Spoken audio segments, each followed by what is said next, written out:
Hi, everybody.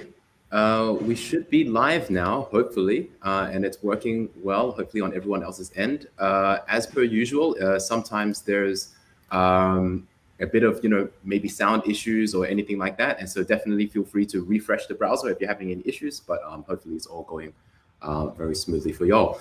So welcome again. We are the folks responsible for the bounty. We have on the call here Katie, Iggy, myself as the bounty curators, and then we also have Tim and Fred representing the bounty implementers, Kodo. As per usual, Betty, who's also a bounty curator, is not actually able to join because it's super early in the morning over in New Zealand, so we'll have to do our best without her. So welcome everyone, and we're here to announce the results from the last couple of weeks where we had the brand vote, which was super exciting, and really could not have expected so much of the community to have such strong participation and feedback and responses, and it was all just super amazing. So we're here just to talk about everything that's happened. I know there's a lot of excitement in the chat going on for Moonbeam and Akala. Yes, the first auction on Polkadot just ended, and yes, Akala did take the first slot.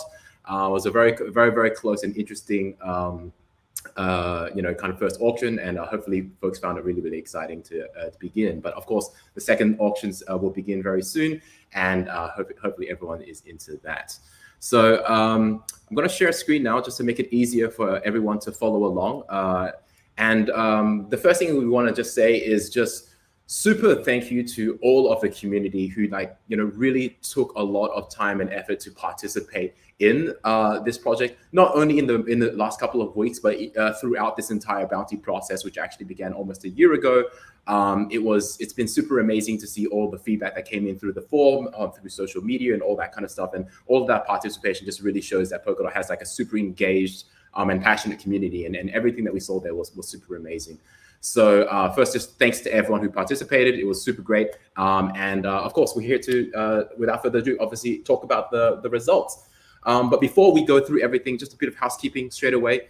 This session is primarily to discuss the Polkadot brand, the vote results, and the community feedback. We're really not going to engage in conversations related to marketing, promotions, token prices, trading, crowd loans, and any kind of financial related topics. And we obviously don't want to be discussing other projects out beyond Polkadot and its own ecosystem. So obviously feel free to put questions into the Q&A box, or obviously use the chat box to have a conversation with other folks. But we do want to make sure that everything is on topic. And so please try to avoid other conversations beyond stuff related to the Polkadot brand. Okay. So we're going to jump straight in. Obviously, we're going to talk straight away about the results from the on-chain brand vote. And without further ado, here we go. This is the results from the vote. I mean, for those who are technically savvy, you would have been able to actually verify these results yourself publicly by just scraping the data on chain. But for those obviously who were not technically able to do that, here are the results. And we've double verified this. And after the fact, we will also post onto the vote.polkadot.network website the actual GitHub repo where we show the process of how these votes were actually calculated, so that anyone can verify that and check that out themselves. So just quickly to talk through those results, Identity A received 43%, while Identity B received 57%. And this is for the quadratic vote. And so that means that obviously that this means the square root of the account balances were taken into account. And what you see there with the pink line is actually the vote if we did not enforce quadratic voting. So that would be the raw balance. And so interestingly, when we move over to the logo section, with quadratic, the result became 81% for logo A and 19% for logo B. And so what's interesting is that quadratic did not actually change the results that dramatically between identity and logo, between what the raw balance was for the identity, but it did have a slight influence when it came to the situation when it came for the logo, 95 to 5% instead of 81 to 19%. Some other interesting stats that we can obviously talk about on the right was 2,097 accounts actually casted a vote and participated. Now, obviously, we don't know if that's necessarily 2,097 people, but obviously, because these things are anonymous, those are the amount of accounts that participated. 207 feedback form responses were recorded from the community, which was super great as well. Lots of folks wrote some qualitative feedback on top of the quantitative feedback that we're getting from the on-chain vote itself. Over 10 million of dot balance actually took part of the vote itself, which actually totaled a quadratic voting power of roughly 40,000. And as we already talked about, the raw balances didn't actually have that much of an influence versus the quadratic formula of the vote itself. Most interestingly, here we're going to share at the bottom at the moment here is the voting weights, which essentially talks a little bit about how people actually voted using the UI. And for those who actually participate in the vote, as you can remember, you could choose 100% for one direction, or you could be 75, 25% or 50-50 and split your vote on kind of a sliding scale. And the majority of for the identity and the logo, people voted strongly, while there's actually about 1/4 of the votes were medium to indifferent, in the sense of folks actually didn't mind so much of between the two different options and saw the pros and cons of both. So those are the results, which is super great to see and hear the community feedback. And we're going to jump straight into some of the other points, because I think knowing about the results is important, but there's actually way more beyond the results that are interesting, specifically addressing a lot of the points that came out through the feedback forum. So we're going to go through some of those throughout this call. And again, at the very end, go through the Q&A as well. So if you have any questions, definitely feel free to throw it to the Q&A box and we can get through those.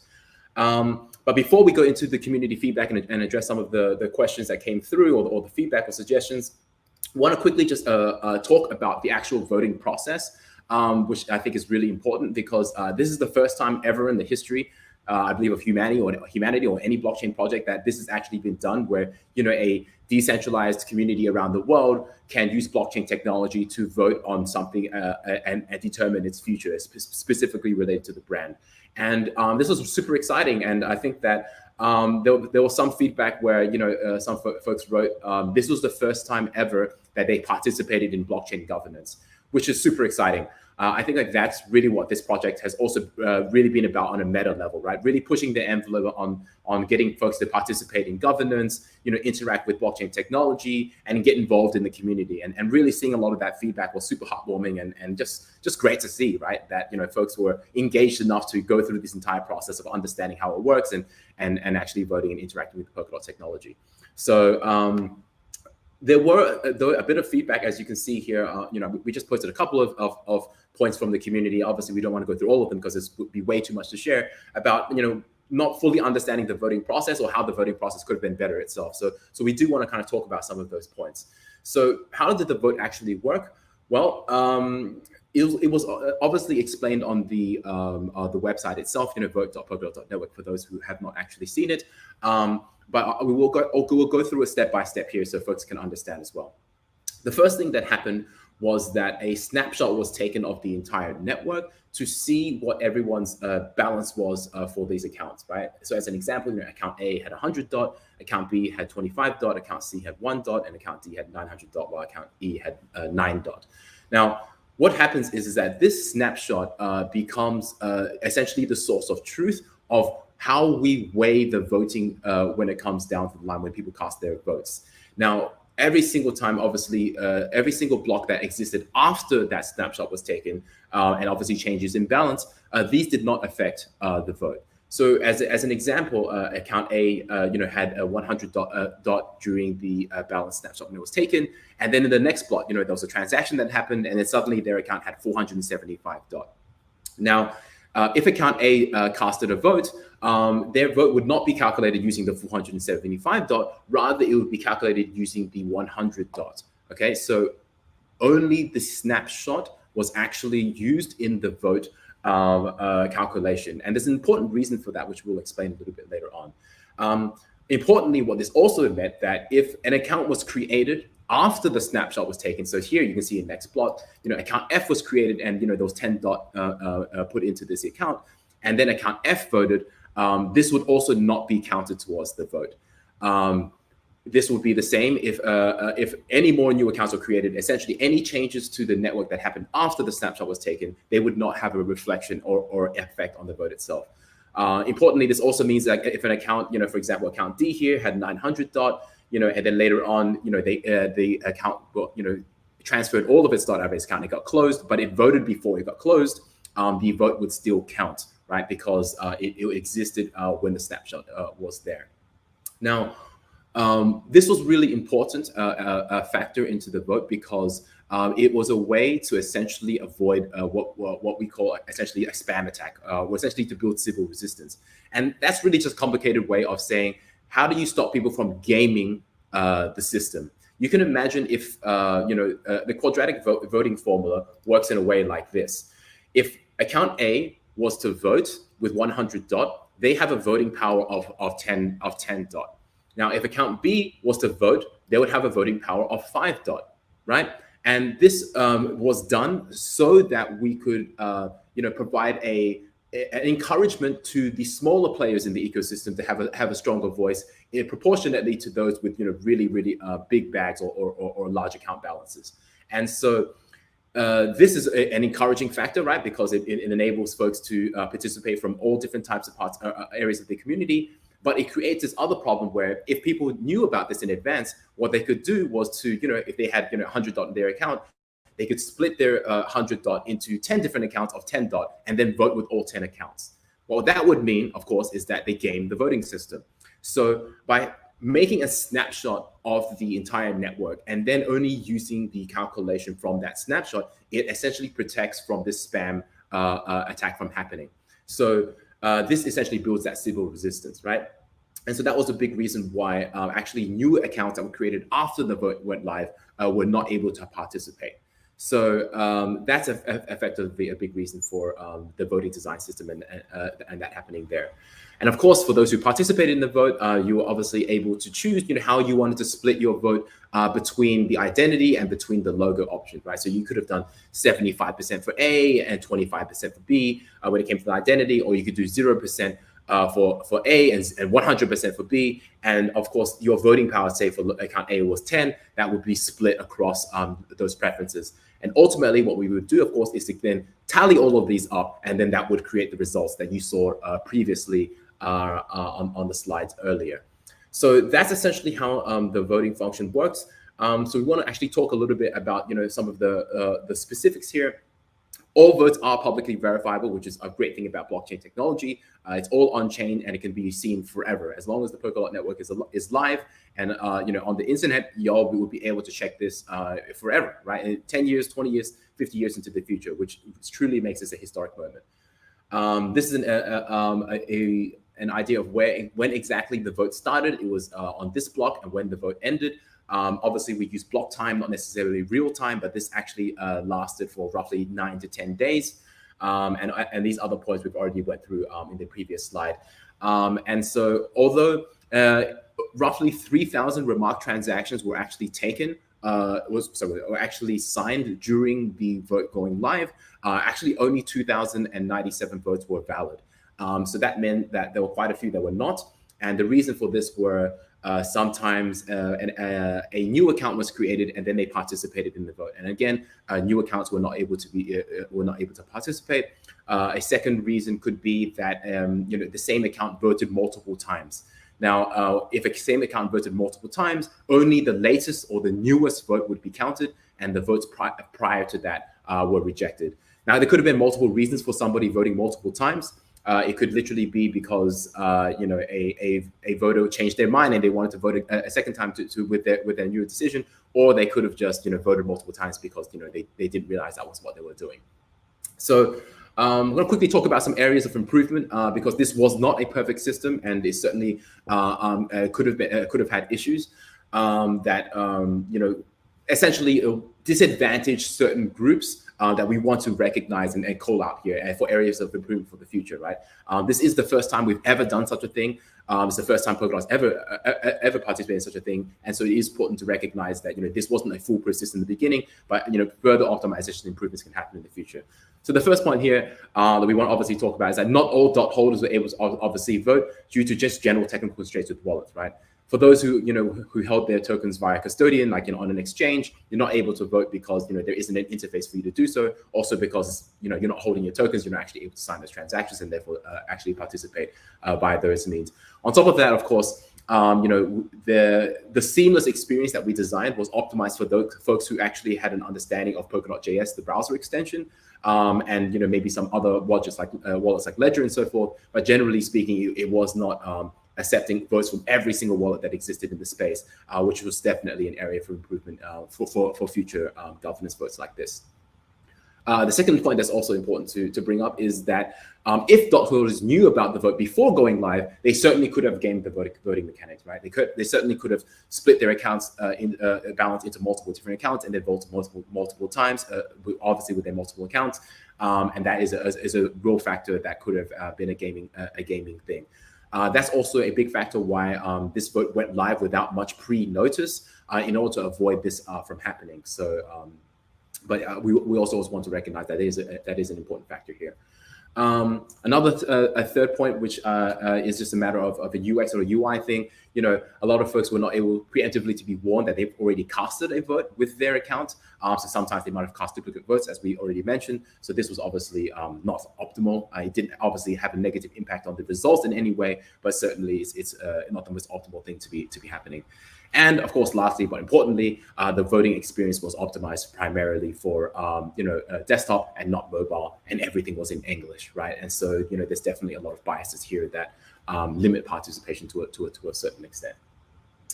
Okay, great. So with that mostly done, we'd like to now kind of talk about maybe more of the some of the more interesting parts of the conversation, which is a lot of that feedback that came through on the forums and stuff that we saw out in the community platforms.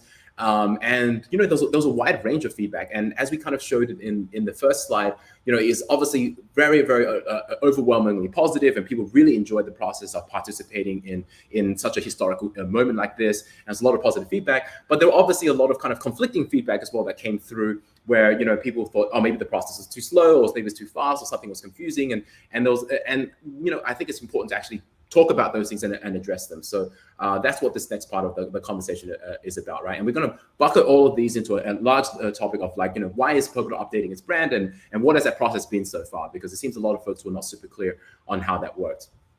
So on a high level, we do want to just highlight again that on the vote.polkadot.network website, that webpage, there is a section that explains the roadmap, and it's called "Where Are We on This Journey?" And all of those links that you see here, they're actually clickable, so you can actually see every single stage that went through. And on the right-hand side here, we also put the dates of when all of these things happened, and when the community got involved, and how they got involved, and when the feedback was, and when the shares happened, and the transparency through the entire process, right? And so, I know that some folks thought that this process was maybe very fast, but we could also recognize that maybe they were not involved in the process at the beginning, but actually this project has almost been for a year long at this point. And so depends on what you consider fast or slow, but some could debate that this is actually a slow process, and it was taken way too long compared to it being so fast. So we just want to highlight that these were all the major steps that actually came in and throughout the entire process here. Importantly, there was a bounty report and an immersion report that was shared on the 10th of August, where a lot of the community research and community feedback was actually consolidated and summarized and shared back to the community. And obviously anyone at that point in time could have shared feedback that would then obviously influence the process that moved forward. And so, throughout this entire process, the curators and Kodo as the bounty implementers, we always wanted to be as transparent and open as possible to the community. And so that's, again, just another overview of the entire process. But okay, now that that's kind of done, I'm going to obviously open the conversation directly with the rest of the curators and kind of talk a little bit about some of the major questions that came up, and we kind of just discuss them and then move towards the Q&A at the end. So before we even begin, to just quickly mention that, brands, they're not just about the logos.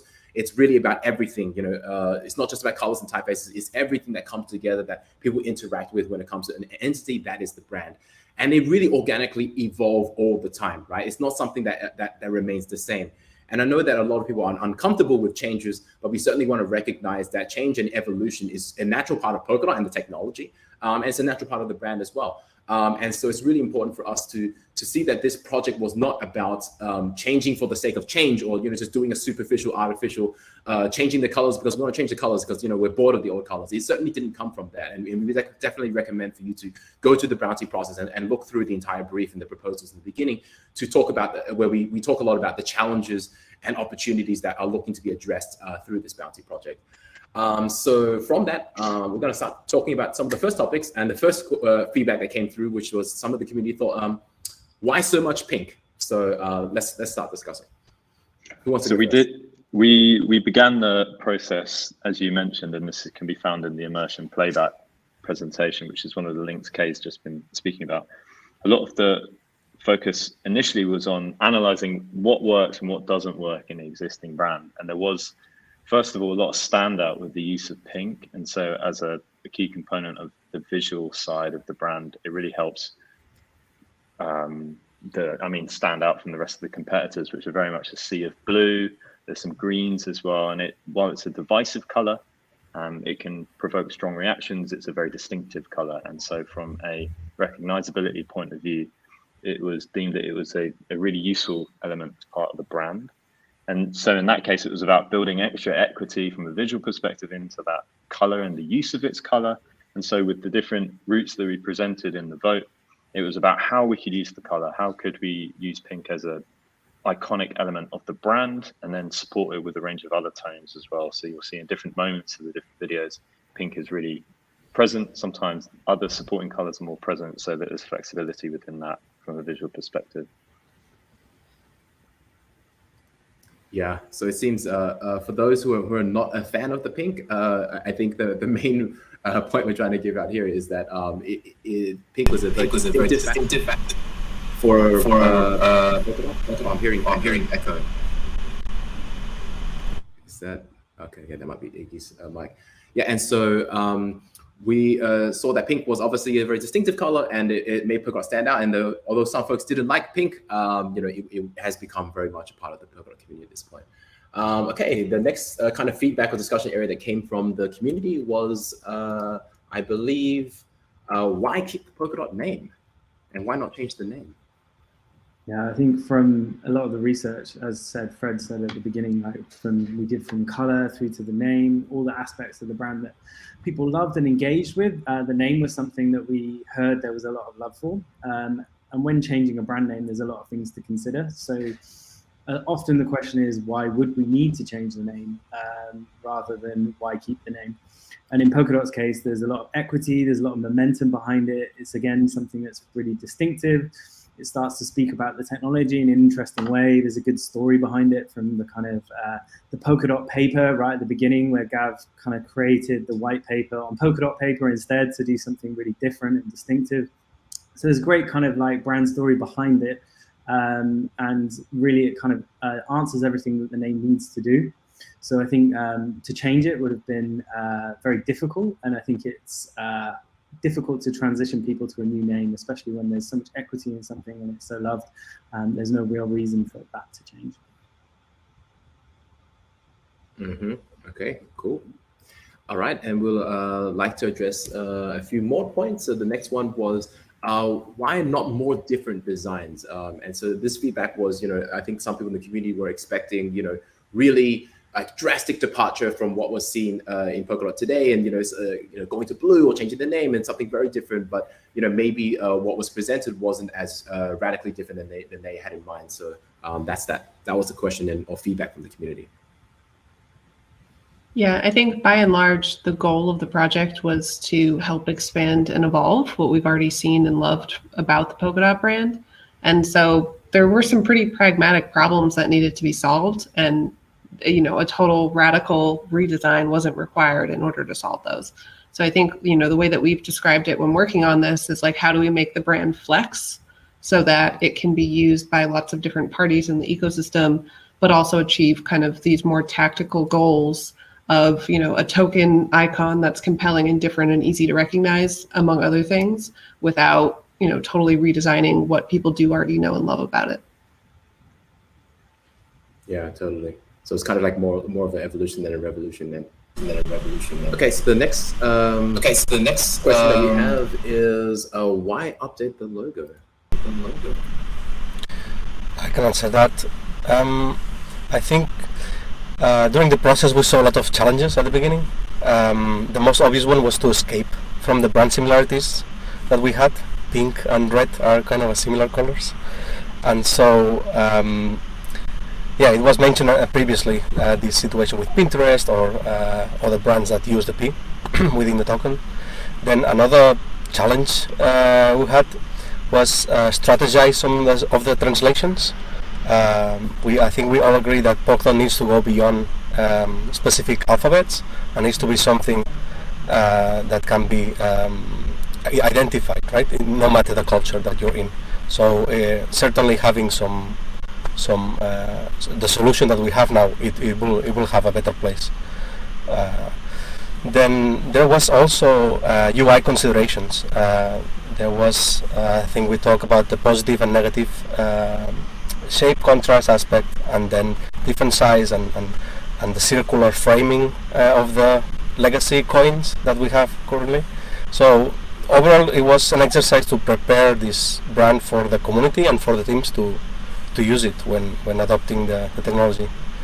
Yeah, I will also mention that we try to be very objective when it comes to judgment. So we look at basically like 3 metrics to judge some of the results. One is recognizable. Is it iconic enough? Would you remember it next day? Is this something that you identify as unique? So that turns out to be very challenging, right? There is a lot of tokens out there, a lot of tokens built by dots. Then something that has to do with this remembering the next day is it meaningful, right? So is this token or is this logo talking to you? Is this telling a story? As humans, we tend to forget all the non-meaningful stuff. So there is always a narrative is also helpful. And can it scale? So is it something that the community and the teams can build upon? Is it a kind of a layer 0 brand? Is it something that community can interact with? So those are kind of a perspective when judging some of the process. Yeah, cool. I think Iggy, your audio is a little bit strange, or is it just me? Try now. Hello? Yeah. Okay. Cool. I think it works better now. Great. Awesome. Yeah. Okay. So just to reiterate some of and build on Iggy's points, I think obviously they're really important, but maybe the audio didn't come across super clearly. Updating the logo again, it wasn't just a matter of change for the sake of change. There were definitely a lot of challenges that existed for the current Polkadot P, is what people consider the token design. Specifically, as already addressed, it looks very similar to Pinterest. A lot of folks, especially from mainstream areas and were not familiar with Polkadot, when they first recognize Polkadot, they think it's actually Pinterest's logo, which is quite a problem. And you can see this happen across the ecosystem. And also a good token design needs to work in small sizes and large sizes. As people are aware, that's something that actually shows up on its own on an exchange, for example, and you don't see any other branding or assets around it. You don't see the logo, you just see literally the token design. So being able to work in small and large sizes, being able to be cropped, being able to work in black and white and in different UIs, these are all very important factors, right? And so the P also, I think Iggy's last point, which is really important, is like, the P is it's a Polkadot P in English, right? But that's not, Polkadot isn't Polkadot in China or in Japan. They speak different languages there. They use different scripts, and because of that, P is actually doesn't have that much transferable equity in that direction. And so we really did try to make an objective idea of what makes a really good, successful token design, as Iggy already mentioned. And thinking about is it recognizable or iconic, across the entire world, across different cultures, across different languages? Is it something that people can really recognize and understand? And on top of that, is it composable or extensible? Is it something that people can build off of and riff and remix and do something else? And with the P, that was certainly not the case. It was much more difficult to see how that could evolve and act as a canvas for others to build upon. So, and on top of that, the last one, is it meaningful or relatable? the fact that Polkadot, is it starts with the letter P, but the token's a dot, and that starts with a D. P itself doesn't necessarily have that much more meaning or relation or narrative as well. And so there were a lot of things that were looking to be improved upon when thinking about the logo and the token design. And just wanted to build upon those. Did anyone else have any other factors or points that they want to bring up, maybe as a topic? No? Okay, cool. So then we go to the next one. Why not use Yayoi Kusama designs? A big part that came from the community. A lot of inspiration and art and references sent from Yayoi Kusama. Why did we not use those designs? There's obviously historically, there's always going to be that sense of Yayoi's work and her spirit present in the brand. Just, going from the name and just original references like the original Polkadot white paper and things like that with the Polkadot background. The color pink as well is also quite present in her work, but there's a big consideration of you can't just plagiarize someone's work, obviously. So it's less about directly riffing or directly copying from an artist's work, no matter how inspirational they may be or how similar they may be in spirit. It's about capturing the energy and the movement and what defines the work from more of a conceptual level or maybe from a meaning level as well. So a lot of time was spent discussing this and also articulating this visually, like how can you start to channel that energy in a more appropriate way that really reflects the brand rather than just copying the work of a particular artist. Yeah, totally. Yeah, so personally a huge fan of Yayoi Kusama, but I think being inspired is different from taking that artwork and directly using it, which would be quite problematic. Okay, cool. So we go to the next question, which I think someone in the chat actually talked a lot about, like why not just use a pink dot as some of the design work? Yeah, I think it would have been beautifully simple just to use a pink dot, and we talked about it extensively. Could the token just be a simple pink dot? But there are lots of other kind of considerations that came into play. I think when you start to put it in the context of other communications, it gets lost quite quickly when it's just the dot on its own. There's also things like trademarking. It's very difficult to trademark a circle. I think it's actually impossible. So it's really about understanding the context of where everything needed to sit and why it couldn't just be a pink dot. But we did talk about it and we hypothesized about how it would work if it could be a pink dot. But at the end of the day, there were too many kind of negative things that we needed to consider that wouldn't have worked if it was just a pink dot.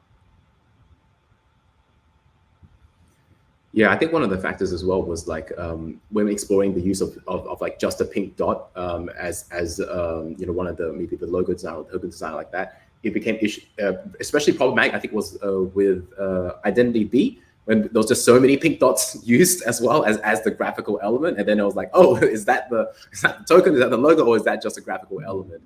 On top of the fact that obviously a pink dot on a UI is very problematic when it goes into black or white, or if you're not from the ecosystem, you don't recognize Polkadot, you'll just think that that's a default. Somebody didn't upload their user profile image kind of thing, where it's just left blank with the color, which could be problematic as well. So definitely tried to use a pink dot, but there was definitely a lot of trade-offs that had to be experienced when using that. Okay, cool. So the next bit of feedback that came was, why were there only 2 directions and not more options shared? There were so many options originally.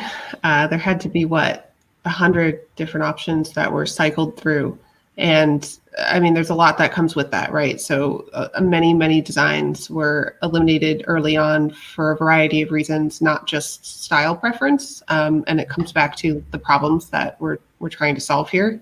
So that's certainly one reason. But when you look at presenting a large group of people with the output of this kind of research that, as we've talked about before, took place over the majority of this year, you have to think about what you're going to do with the results that you get back.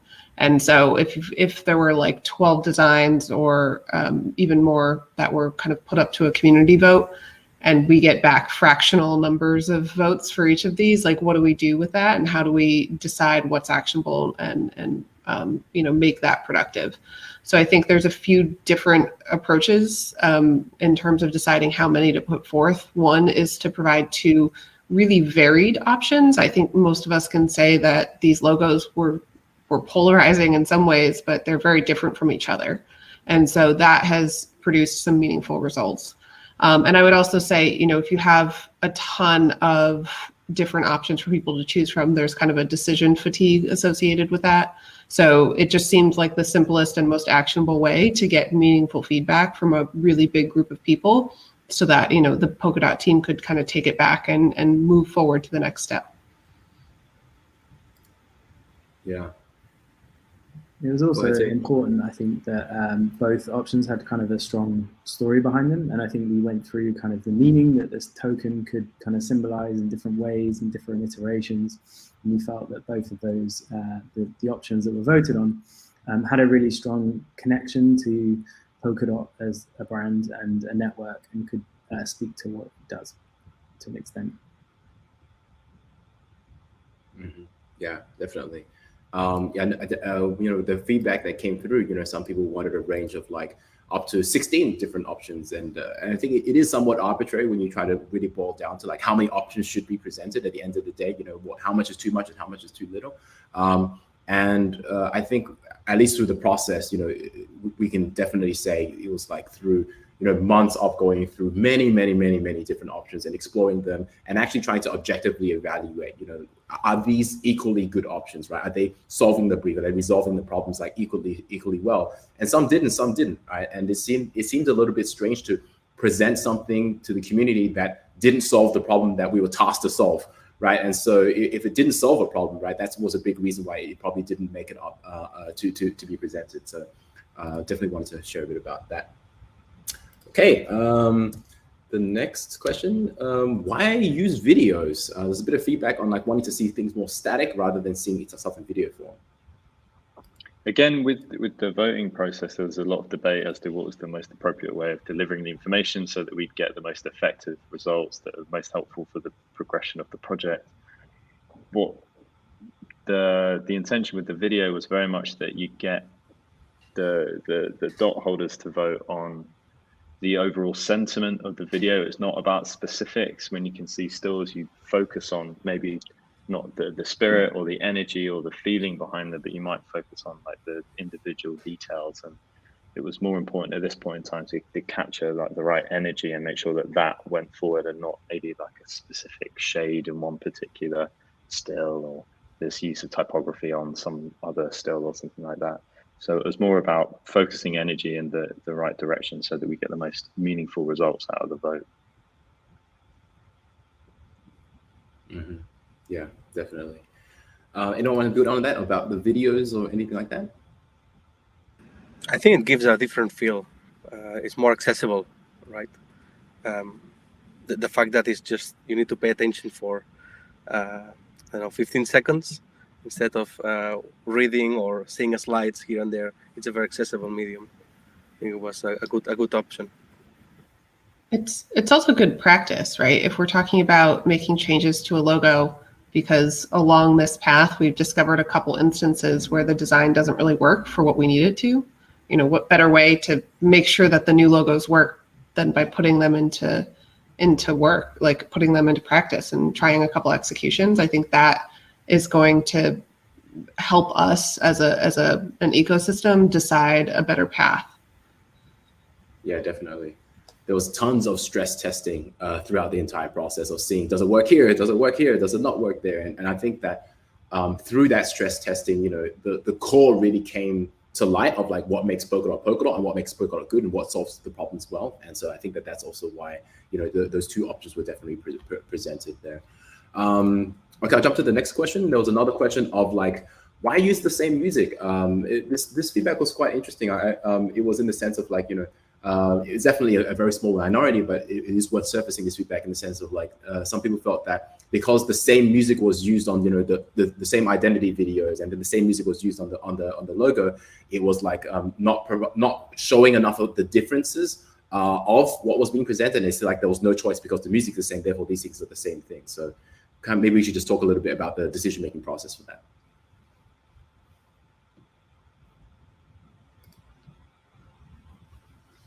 With the music, the intention with that again is, yeah, it's about focus, getting people to not. We didn't want to create any extra layers of differentiation between the videos other than the actual visual components that underpin them. It's more about channeling the energy in that respect. Mm-hmm. Yeah.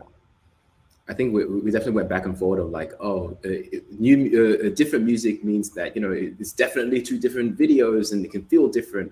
But then we were also worried that, you know, music is just super subjective. Like, do you like one music or you like another music? It's adding another layer of subjectivity that we thought maybe wasn't necessarily that conducive to what was being asked of the community. So that was actually one of the main reasons for why the same music was chosen, not necessarily different music. But of course, you know, that we could debate that's maybe an arbitrary decision, that maybe people did want actually different music so they could better understand how the music ties in with the brand and so forth. So we definitely wanted to share some of the decision-making process there. I think we hadn't spent enough time thinking about how Polkadot sounds to start to define exactly what the kind of the audio direction for each of them would be. So I think it would have been very subjective, and we didn't really try to capture that enough in this process. So I think maybe that's something in the future. There will be a sounds of Polkadot, but yeah, it wasn't really about defining that yet. Yeah, the sounds of Polkadot. What does a Polkadot sound like? It's maybe the next question or challenge you need to work on. All right. Next question is how to talk about Polkadot. There was quite a lot of feedback that came through that discussed you know, the difficulty of being able to communicate Polkadot, and how does the brand help with that, and what were the struggles in finding the right messaging and the right words and that type of thing. So maybe we can talk a little bit more to the community, just kind of about like what that process was like. Yeah, absolutely. I think we did a lot of research at the beginning in kind of comparing Polkadot to different things and different movements, because we were trying to pin down what like a community-driven brand really is. And I think that really led us into like lots of exploration, where we talked about like writing a manifesto. We thought about doing guiding principles that were kind of based off the technology. And this really led us into thinking about how we start to translate really complex technology into something that can be powerful and meaningful, and talk about the ambition of Polkadot and what we're trying to achieve with the network. So it was really about like boiling that down to the shortest kind of statements that we could start to think about and kind of test within the videos to see what would start to resonate. So things like decentralized together, move over middlemen, stake your freedom. These were all interesting things that we felt talked to different aspects of Polkadot and what can kind of achieve. And I think some of them resonated better than others. And I think that was some of the really interesting kind of qualitative feedback that came from all of the kind of the responses in the form that we can kind of learn from in terms of what sounds right for the community. Yeah, definitely. I mean, it's really hard to talk about Polkadot in a really general sense to those who don't know stuff about blockchain, or don't know stuff about technology, and maybe they shouldn't even need to know. They just need to understand kind of that vision. And so, you know, there was obviously stake your freedom was something that had a lot of strong feedback from the community, quite a reaction, because one interpretation of stake your freedom being, you know, putting your freedom at stake. And of course, you know, that's definitely one interpretation, and a big interpretation, which is great to hear that feedback from the community. It, you know, not being that resonating with folks, while for, you know, a lot of the folks who are much more closer to the technology and you know, interacting with stuff and staking on the network, you know, they saw staking as, you know, oh, you know, you're staking on the network, you're using your dots and you're staking, and Polkadot is a network of freedom, right? It allows for maximum freedom, and so stake your freedom really was birthed from that kind of technological feature standpoint, but necessarily from the maybe more linguistic or semantic understanding of stake your freedom. So it's really great to hear the community's feedback and response to that, right? Because obviously it shows the difference in the variety of understandings of the Polkadot network. But there's obviously a lot of other stuff that was shared, you know, decentralized together, move over middlemen, the blockchain of blockchains, and those few other types of you know, language that was kind of used in those videos as well, that we, you know, got, you know, some decent feedback as well. And so that's going to be a constant iterative process as we kind of move forward. Anyone else have any points about that, about talking about Polkadot and how that's difficult, or anything you want to add?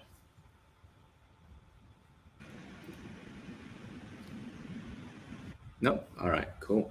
So the next one is how to involve the community. I think this was at a high level, right? There was a lot of folks who gave the feedback on, they loved, being able to vote and get involved at this stage. Some people maybe wanted to get involved more. Some people maybe didn't see the purpose. Why are we even doing this? Why are we even voting on this?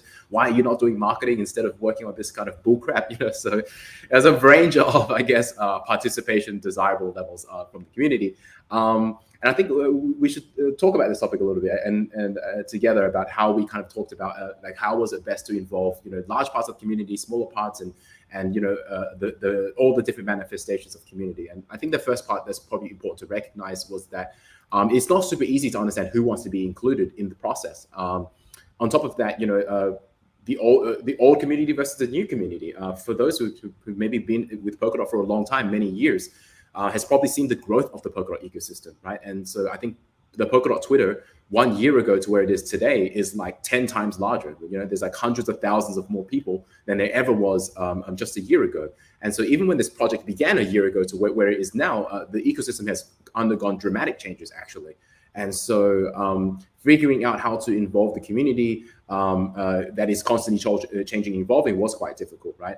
But I think at a meta level, this was, as already outlined, an experiment of, the bounty mechanism and governance on Polkadot and decentralized branding, and how do we do this in the best possible way. So I think there's no doubt for all of us here that, there's a lot of learnings that we want to take from this. And on top of that, figure out, how to do better and how to involve the community. That's something we can figure out in the next parts of this process as well. So that's what I think about it anyway. Does anyone else have any other points? I think judging by the amount of accounts that voted, that give us a very good sentiment on how much the community wants to participate on everything. So, and it was very good experience to go through all the feedback form. There was a very direct comments in there, and some of them were super helpful for the team to keep going, doing good things. For sure. Okay, cool. So these were some of the larger feedback points that came from the community and some of the feedback forms. But we want to also address a couple of maybe other topics as well that kind of talk about the process for us as the bounty curators and the bounty implementers, right? And so the reality is that we've had to absorb thousands upon different opinions and feedback across the last year, right? And we want to maybe talk a little bit about what happens when there's people who say A versus B, or blue versus pink, or change the name versus don't change the name. How do we actually process that? Maybe have a bit of a discussion about that. Sure, I can jump in. I think the biggest thing is there were no conflicts. There were differences, but no conflicts, and so there's a little bit of like a methodology and a method to the madness behind the scenes in how we approach this, right? So the first couple stages and really months of Kodo's work was dedicated to gathering as much information and synthesizing it in as meaningful a way as they could. And so, as a curator, my job was not to necessarily make my opinion the winning opinion. My job was to, kind of guide what I thought seemed like the right answer, not just on my own opinion, but also based on the data that Kodo presented us with from community members and stakeholders in the ecosystem. So in that sense, it was much more about, taking the information that was available and, trying to have a disciplined approach in how it was integrated and what was kind of prioritized over other things. But when it came down to it, we knew what not to do, right? We knew not to take away the pink, not to change the brand name, not to kind of ruin things that were working. But we also had some goals to meet. So it was a little bit of like, okay, with all of this data that we have, like, how can we guide this to give us a result that's meaningful based on what we know we need to get done? So it doesn't 100% resolve this, because I don't think the differences in opinion mattered quite so much as, trying to be advisors and provide more angles to think about things from, rather than, lobbying for my personal favorite to be one.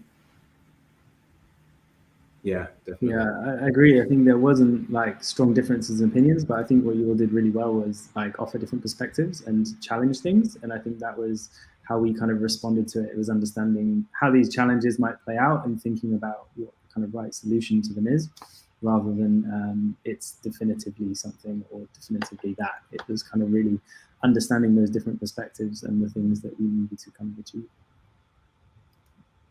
Yeah, for sure. There was like more similarities than there were differences, and I think that was. I think Katie actually brought up a really interesting point, like many months ago in one of our many biweekly syncs, where it was kind of like our job to like, okay, we see this feedback, and then it was about like figuring out based on our representation within the ecosystem, like how much should we index on this versus indexing on that. Rather than saying this is right, this is wrong, it was really much about like how do we weigh things and how do we kind of put our perspective or understanding of interpreting certain types of things that came from the community, which I thought was really fun actually. It's super interesting to hear Betty's and Katie's and Iggy's and everyone, and Kodo's thoughts and interpretation from a fresh perspective as well. It was like a super fascinating process. Okay, cool. And we'll go to the next question, which kind of talks about what's next. I think that's some of the questions already came through in the chat as well, like what's kind of next and what can the community expect in the future? So yeah, what is next? Yeah, I think it's translating all of these ideas and thoughts in this kind of direction into things that are really actionable and things that people can use. So one thing is open source fonts. So making something that the community can really take hold of, use in their own way. Thinking about things like avatar generators, graphic generators. I think all these kind of things that will enable people to go out and live and breathe the Polkadot brand and take it in new directions is kind of what I think would be great to create now, and how we can kind of push it out and allow people to take ownership of it. Yeah, for sure. Cool. Anyone else want to add anything else about what's next, or should we go straight to the Q&A with the community? All right. So I'll jump straight into the Q&A box. Let's go for the first one. We see here from Paul. Will the logo identity, but mainly logo still undergo significant changes or development, or is the winner essentially the final version? When will the final design and subsequent implementation of changing the brand go into effect? We briefly touched upon this topic, when the vote opened, but we'll talk about it a little bit here. At the end of the day, right, brand is something that always constantly evolves, right? So it's not something that just suddenly changes overnight and everything, all the assets and all the touch points suddenly just become, night and day from the next one to the other. So it'll definitely be a matter of prioritizing certain things and updating things as fast as possible, while at the same time, a lot of refinement still does need to happen.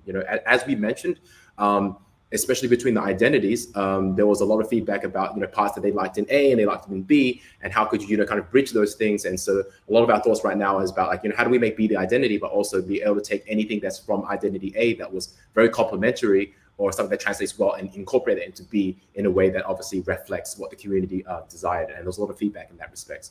When it comes to the logo, definitely, there's some refinements that need to be made. Significant changes, I don't think that's necessarily where the direction would go, but there will be some refinement. There's been some conversations about people not understanding that maybe the dots are skewed on 3D plane or something like that. And so there can be some more explorations that are going to go on. So it's hard to give any final answers about what exactly it's going to be, because this process is, of course, very up in the air. But the point is, at the end of the day, there will be further refinements, and it will be, slowly being rolled out bit by bit, as fast as we possibly humanly can, of course, across the entire ecosystem in the coming months. So I'd say that's the answer there. Can one still participate in the dot at the time of the screenshot? If so, how? No, please do not vote anymore. The vote has closed. So if you vote, absolutely, your vote will go on chain.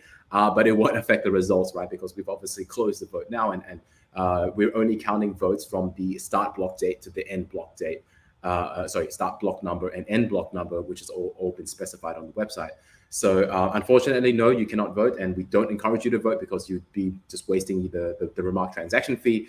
And so we will try to find some future ways for the community to participate. Swag was a super huge request. So maybe there can be something there that can be some more future community participation, but voting is not something part of that. How can one help to contribute to redesign Polkadot? Not only talking about the brand, the website, but wallets, Network Explorer, etc. Yeah, I mean, super good question. I mean, at the end of the day, you know, this, as everyone will tell you, that there's maybe the blockchain space in general is not known for having super great design, and it's something that it is heavily needed. So, you know, looking at beyond Polkadot, right, the ecosystem itself, there's tons of projects, there's tons of you know, wallet projects, Network Explorer projects, and all sorts of things. And we definitely, you know, encourage you to reach out to folks and say, hey, how can I get involved? How can I do work?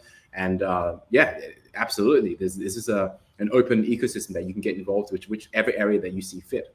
So I think there's definitely maybe some job boards out there as well for the ecosystem that you can explore to find something that would suit your needs, for sure.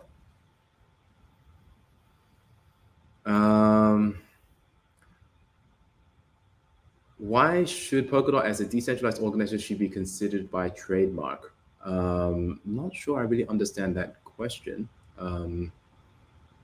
So yeah, maybe in the chat someone can rephrase it. I'll go straight to the next question. I think they're asking why it was a consideration. We talked about it with like the circle and the dot. So why are trademarks important to decentralized brands? Oh, I think yeah, maybe this came up when the pink dot was a conversation, right? So I think you know, a pink dot is something that you know, is a graphical element at the end of the day, right? And so you can use this anywhere and everywhere, right? But it doesn't represent like, who's to debate that the pink dot is Polkadot or the pink dot is not some other project, right? And so a lot of misrepresentation can happen, and sometimes that is not malicious, but a lot of the times it can be malicious. And for those who have been involved in the Polkadot ecosystem and every blockchain ecosystem, you know, there is a world where people don't necessarily have people's best interest at heart, and there can be, you know, projects out there and people out there that are looking to misrepresent things and kind of like take advantage of that. So it is important to be able to distinguish between what is, you know, the Polkadot and what is not Polkadot. So that would say that's generally speaking the reason why that's a consideration. What does the brand want to convey? Strength for the DeFi environment. Polkadot should be seen as an octopus with the parachains. Yeah, so octopuses. Tim, Fred, did you all think about octopuses when you're working on the design? I can't say it did come up, no. It's an interesting one though. It's very kind of yeah, lateral in terms of thinking, but no, it's not something that we thought of. Yeah, cool. I guess we'll leave it at that question. And the last one, you know, we are at the top of the hour, so we might as well just answer the last question. Oh, it's actually a question we've already answered. When will the new brand identity be updated across the platforms? Again, as fast as humanly possible, but some refinements still needs to be made, and some updates do need to be made. So definitely look forward to be seeing this, you know, definitely soon and throughout the coming months for sure. And obviously we understand that parachains is coming up very soon too, so we want to get as many of these things out there as possible. So TLDR, refinements still to be happened and implemented soon across as many touch points as possible. Cool. Okay, one last question came in. I guess we got one more quick point. Do you see the identity video as being an ad in the sense that once finalized, it will be aired on television, streaming, Google Ads, etc.? I'm not sure Kodo thought about that being an ad when they created it. I mean, Tim, Fred, any thoughts on it being an ad? No, I think if it was an ad, we might want to think a little bit more about the story and the messaging. With this, we really wanted to just capture the energy of the network, and I think that would be a consideration. But yeah, maybe one day Polkadot will have a TV ad. Who knows? Okay, cool. So we've been hit at the top of the hour, and so thanks everyone for the community questions. Two things will happen next. We'll obviously post the results onto the website and social media and so forth, and everyone can publicly verify those things as well. Thank goodness, blockchain technology, so you can check that out as well. And definitely look forward to future ways that we would love to engage the community and obviously do more super exciting things. So thanks for everyone. It's time for the call, and we'll sign off right over here. Ciao, everybody. Thanks, everyone. Thank you.